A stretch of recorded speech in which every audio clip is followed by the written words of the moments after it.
Let's go for it, yeah. Yeah. There's been a burning argument going on here Yeah.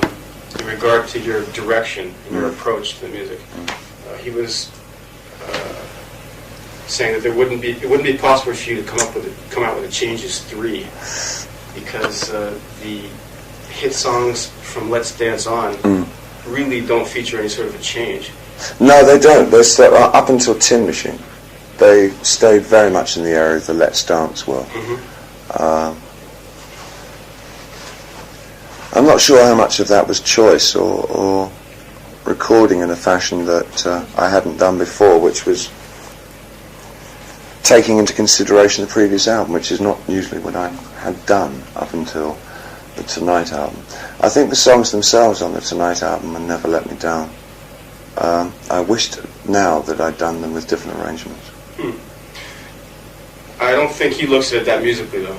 He was saying more like, with Let's Dance, you kind of shut the door on culthood for good. It's like you took a certain kind of culthood, yeah. Maybe you could expound on that a little bit. Maybe the more dangerous aspects of being in a cult. That a lot of the writing that I'd done before, the majority of the 70s, was based on a particular lifestyle which is dangerous to oneself. And I think probably as my lifestyle changed, it became more important for me that my writing, whether or not it was as interesting to other people, at least was reflecting the way that I felt and the way that my life had been stabilizing since that time. Which is, a stable artist is never as interesting as one who's approaching the abyss. So there's a certain truth to that. He was saying that he read an interview that you said when you were younger there was a certain tension that just comes with being young, and that sort of fueled the creative impulse. There certainly was an impetus for, I think a lot of younger writers were. There's an impetus of that there's some great statement to be made. And that they're the only ones that can make it. And I think as one gets older, the idea of having a statement becomes a little more puerile. Do you find that you have to kind of create an environment conducive to creativity, though? It's still very important for me to travel. I think for me the ultimate is to put myself, at least, maybe not in a chemical situation anymore, that's disorienting, but these days at least, location geographically is a fantastic help. To put myself somewhere where I've not been before and that I don't understand very well. Is that right? Like what for example? Well, to say go to Java and start writing there. I have no idea what the hell's going on around me. And that is very exciting. It's a stimulus. It opens up areas of the unconscious that wouldn't normally sort of get that kind of exposure. I think everything, all the weird thoughts get an airing. Why do you suppose that is? I think, in that particular situation, I think the ramifications of a certain kind of religious philosophy make themselves very known there. And I think you start to examine your own feelings about religion. How you relate to it and how they relate to it, and see where you meet, or if you don't meet, why you don't meet. Is that the kind of experience you went through in Berlin? Well, it was a two-pronged existence there. One was trying to clean up from drugs, and the other one was establishing myself again as I said before, trying to find a kind of more stable basis for my life. So the two working in conjunction with each other, I think over the 3-year period that I was there, set me on a course from which I've tried not to deviate. It's interesting that you mentioned the travel aspect, because he was saying that maybe Tin Machine was your way of creating a new environment, as sort of a substitute for the tension of youth. Oh, it certainly does have that. Oh, yeah, I'd be probably the first to agree with that. And also I compounded that by taking everybody to Australia for the next album. So that was rather good. They'd never been out of America before. Is that right? Well, they go out of America, but they never leave America, 2 of them anyway. Having been in Australia, though, I mean, it's like I close my eyes, open them, and I say, I'm in America. Yeah. Australia's almost the same thing. You think so? Yeah. I don't think they found that at all. Is that right? No. Maybe you went to a different place. No, just probably Sydney. You know? Yeah. Huh. Yeah.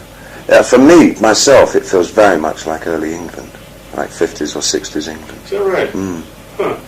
So, the Tin Machine provides you with attention then?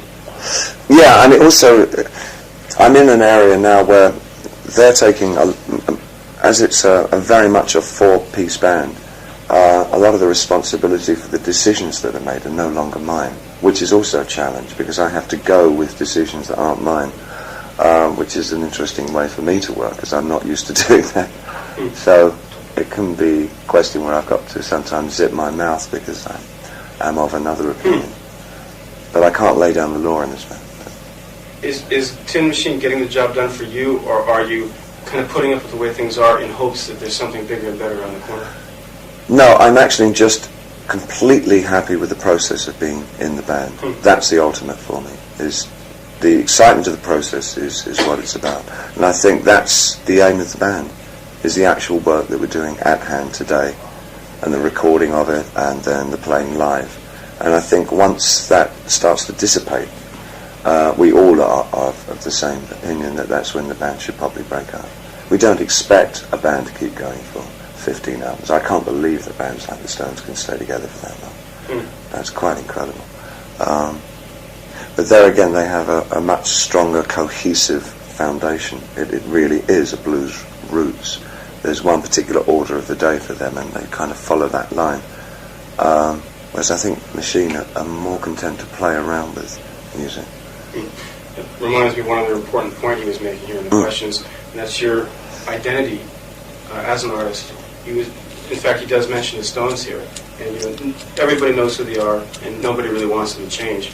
Whereas in your case, you've always given us a little taste of this, a taste of that. Yeah. Obviously, you leave your signature on it. It's Yeah. very identifiable. How about your identity? Do you find it a burden to always have to come up with something new?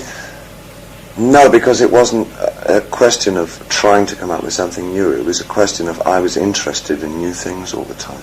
And that's very much how I am. As I said earlier in this press thing, my attention span really isn't very long. And once I've toyed with an idea, I'm not much of a craftsman in seeing an idea through to its logical conclusion. So once I've played around with some concept, I thought, that's interesting, and you sort of do something around it. I wonder what if you did that with that, and then that's more interesting to me. So. Yeah, having met Iggy Pop, that's the way he describes you. He feels like you're kind of picking his brain every minute. You know, a little more of that. Say that again. Yeah, so I guess you are pretty good at getting the best out of those around you, know. I like working with other people a lot. I mean, it was always, I think, one of the nicest things for me, one of the most pleasant exercises was to produce Iggy, the 4 or 5 albums that I've done with him over the years. I like working with another artist and possibly showing them areas of themselves that they hadn't really paid much attention to. I mean, I guess it was with Jim that we really, he was never convinced that he could sing, and I always thought that he had a fantastic voice, and making him sing in a more traditional manner, I think probably was something that he found beneficial to himself. One of the more boggling things we have to put up with in making this magazine is catering to teenage Japanese girls. We're probably the most fickle music fans. I think the chart music over here is absolutely hideous. Well, the chart music here. Absolutely awful. Yeah. I mean, it's never been at such a low thing kind of thing. Oh, yeah. Well, you haven't even heard half of it. Oh, I know. The thing is, one thing they have in common, yeah. And, we've done these kind of polls 10 years ago, it's the same thing. They all like you, though, teenage girls. Well, of course, I admire them. I adore the chart music over here. We'll put that part. No, have you found that to be the case elsewhere? It's of consequence to me that I have quite a large strata of age groups that come to my concerts. I think that's really very nice. And I certainly don't make a thing of trying to attract young girl audiences. It's a very pleasant thing. I don't quite understand that, no. I really don't quite understand that at all. But you haven't noticed that you get more from here than elsewhere? Well, I haven't played here since '83. I don't know. We'll see. You'll see. Okay. あと一問聞きたいんだけど、スティングがね、ブルースどういうだから Sting was commenting that in order to compete with the Springsteens and the Michael Jacksons, today's music scene, he has to train, do physical training. Oh yeah. How about yourself? No, don't touch it. It doesn't agree with me. I think the show's enough. I smoke like a chimney. Do you listen to the radio much? Never. Never. I can't bear it. You can't find any well, maybe say the odd places, like in maybe Boston, you can get some good stations and some good music. But generally, the level, the standard of music that's on radio is absolutely abysmal. I mean, I'm amazed that a band like the Pixies can get any kind of showing at all. I mean, it's dreadful, the state of the music business in America, and quite definitely is business with a big B now. I mean, it's a real career opportunity. Is that the nature of the business, or have you changed in terms of your taste? It is the nature of the business. It's never been marketed in quite the way it's marketed these days. The whole scam of it feels like what happened to the art world maybe 10, 15 years ago, where it suddenly thought, this is about money. It was never really identified with being about money in such such naked terms. My words exactly. But they will be. They will be. We're getting the 2-minute signal here for the photo. Yeah. So, okay, we'll get ready here. Where do you want to take the pictures? Here is fine. Okay. Anymore. I'll pretty much do it. By the way, the next Tin Machine album is finished, I'd like to point out. It comes out in January next year. Okay, yeah. So that's, for me, that's the most exciting thing for my year. That gets printed on our news column. We good, all right. No, you should really know it. Mind if we ask a couple questions while you're taking Not at all. No. Okay. Please, go ahead. Picture one. Yeah. Yeah. Tell us just about your approach to the new solo project, though. Well, my solo project will happen with, there's a guy that's working with me at the moment on this tour called Erdal Kızılkay, who's a Turkish musician that I've been with for about 5 years now. We've done quite a lot of work together, actually. And we have ideas on something approaching, I guess, almost the size of Duke Ellington scale. But it doesn't sound anything like jazz. It's improvisational things that we've been working on and building up the arrangements from the improvisation. It's very exciting. It's very different. It's like everything with music. It's almost impossible. When you hear it, you'll get it or not get it. Is he your new Iggy Pop, or is he? Oh no. My new Iggy Pop. Meaning, is he someone you can really tap into? No, it's very different relationship with Erdal. He's just a damn good musician. How do you spell his name? Erdal, which part? Kızılkay? The whole thing. Yeah. Erdal is Erdal, and then Kızılkay is Kizol. You're doing this, Kızılkay. Kizilkay. I knew that. Usually, whatever he didn't come up to by announcing that you're never going to do these, the good old songs again. Yeah. Makes us feel a sort of sense of panic. Well, what do we have to live for? What do we have to look forward to? That's right. You haven't thought about that. Oh, the panic is part and parcel of it. Again, it's putting myself in one of those situations that produces a certain kind of panic and tension that hopefully will be stimulating for me as a writer, because I will either stand or fall on the writing that I do over the next 10 years, or however long I can still write. There's been no backlash. I expect there will be, because the first thing backlash will be when I go and present my new material and I get, I don't know. How many people will want to come to see me again, knowing there will not be any Genies or whatever, space oddities. So you are willing to take a step back into semi-cultive then? Oh, it has to happen for me if I want to. There's nothing less fulfilling than singing songs that you're bored with. And I don't want to be at the moment I'm not bored with them, partially because I know it's the last time I'm going to be singing them. So there's certain kind of motivation happens every night that I can sing them with some gusto. But if I thought that I would have to tour these things for the rest of my career, then there would be like, God, how many more times? I worked out that I performed Rebel 1,000. Right, that's right. What gave you a threshold to spare all the songs?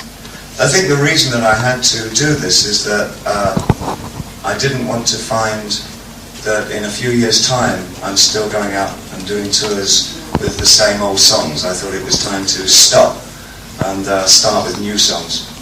Now it's the 90s. それ言いますが、時間の都合もありますので、はい、お一方一つの質問に限らせていただきたいと思います。私ももちろんなんですが、お分かりにならなかった方もいらっしゃると思いますので、橋本さん。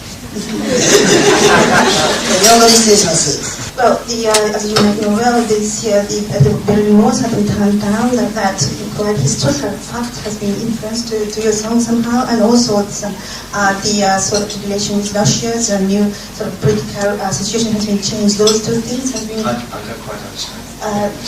Yes. Sorry. The Berlin Walls have been turned down. The historical fact, yes, and also the political, search of Russia, change. Those two historical facts have been very much influential to your songs. Well, it's certainly invalidated singing Heroes again. It's kind of strange now. I performed just a few weeks ago Heroes in Berlin, and it undertook a completely different transformation now that the wall is down. I'm led to believe there's some people who are forming a party to get the wall put back out again. I'm not sure there's much credence behind it. For me, the wall was a symbol of everything that we find repressive. I guess that it's a good thing that it's down. I think that things will take on some very strange courses now that it is down. I think there still will be a lot of strife over the next few years to make it a workable situation.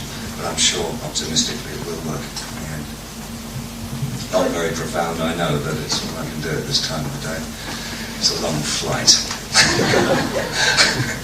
ヒーローという曲はご存知のようにベルリンの方を歌って、which means that you made a debut with very lot of makeups and very costume, and you changed for lots of transformations, and so.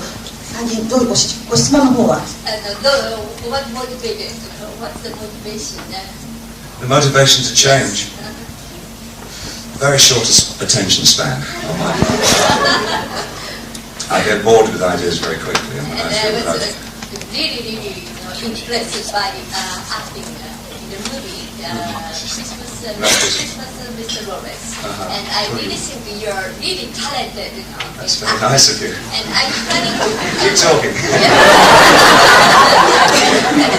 you planning to become... Any film directors here? Listen to this very sensible woman. ご質問のどうしてそういうふうに動機的 This is a very innocent question after all this difficult question, but you've been a big star for a long time, and how do you keep them? And then the point is how to maintain your stardom, and I want to know whose shirt you wear. Whose what? Shirt. Whose shirt I wear? Just like in Smith's article. Susie's a very old Yves Saint Laurent. And the shirt is, I think, Paul Smith. That's what he gets. Versace shoes. What else? Reply to the first half of your question. I don't really think it's about maintaining stardom. The only benefit that I've ever found with having any kind of fame or infamy in my case is that it gets you a good seat in a restaurant. But I think the idea is to really maintain the quality of work. And if the quality of work is high, one hopes that there will always be an audience there to be bothered or be interested in.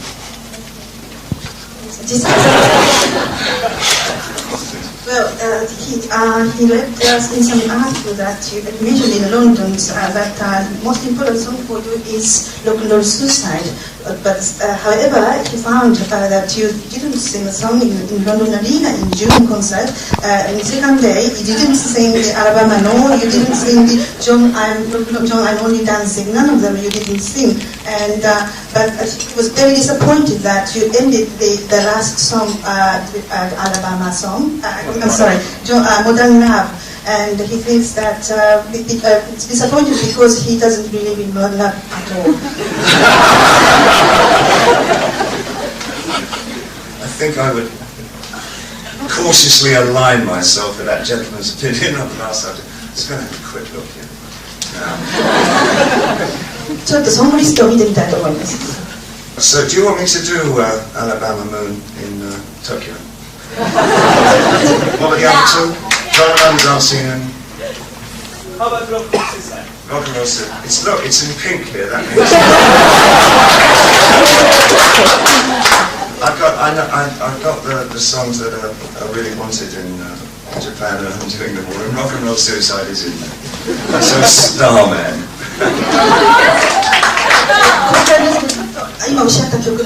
Personally, for giving me such wonderful motivation to learn English. That's very kind of you. I learned English from your records. Anyway, it's true. Anyway, I've got a question. Recently, many artists are showing sort of like their greatest interest or concern about the global issues like environment or science or ecological things. And I would like to know your attitude towards that kind of issues. I'm slow and plodding when it comes to those kinds of issues. I don't see myself as any kind of indicator to what's happening. I certainly take in what is happening, and I think that it's very responsible that it is being handled by certain artists who are very good at that kind of thing. And I think that it's good that it does have some leaders within the pop or rock community. I don't see myself as one because I don't think I'm awfully good at doing that kind of thing. But I certainly agree with many of the issues that are being put forth by those people. Translate what the gentleman's just said. Guitar with you this time with bigger presence, and it seemed like a time for you to play the beautiful song for the audience. Oh, I didn't notice. Okay. Catching me on the hop night. The first song that we start our show with is probably the best thing to do here.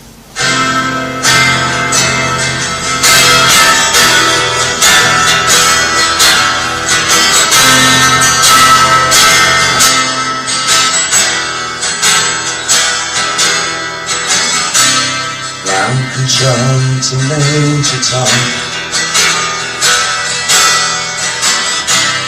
Round control to Major Tom. Take the protein pills and put your helmet on. Ground control to Major Tom. Commence the countdown, engines on. Check ignition and may God's love be with you. Now you have to imagine that the spacecraft is taking off, and there's an awfully loud noise. This is ground control to Major Tom. You've really made a break, and the papers want to know who shirts you wear. Now it's time to leave the capsule if you dare. This is Major Tom to ground control. I'm stepping through the door, and I'm floating in the most peculiar way.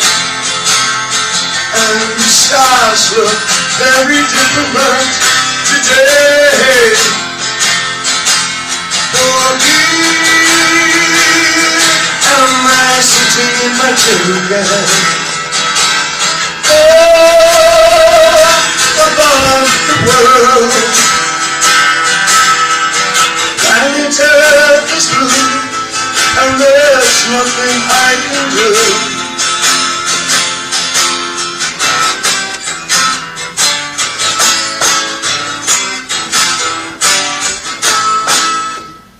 And I'll finish it off on Tuesday and Wednesday. Thank you.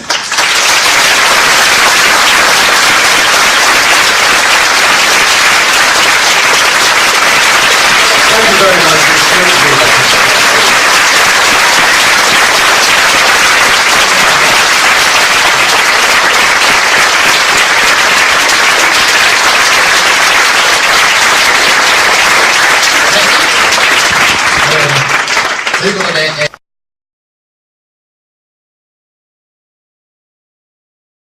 Let's go for it, yeah. Yeah. There's been a burning argument going on here Yeah. in regard to your direction and your approach to the music. He was saying that it wouldn't be possible for you to come out with a Changes 3 because the hit songs from Let's Dance On really don't feature any sort of a change. No, they don't. They're still, up until Tin Machine, they stayed very much in the area of the Let's Dance world. My writing, whether or not it was as interesting to other people, at least was reflecting the way that I felt and the way that my life had been stabilizing since that time. Which is a stable artist is never as interesting as one who's approaching the abyss. So there's a certain truth to that. He was saying that he read an interview that you said when you were younger there was a certain tension. It just comes with being young, and that sort of fueled the creative. I'm not sure how much of that was choice or recording in a fashion that I hadn't done before, which was taking into consideration the previous album, which is not usually what I had done up until the Tonight album. I think the songs themselves on the Tonight album and Never Let Me Down, I wished now that I'd done them with different arrangements.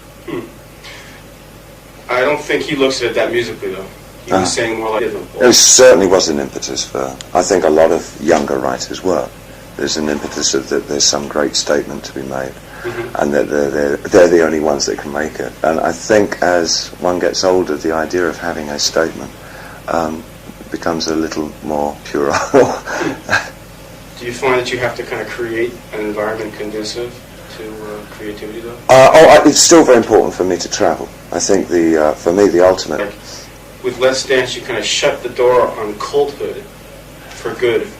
It's like you took a certain kind of culthood, Maybe you could expound on that a little bit. Maybe the more dangerous aspects of being in a cult.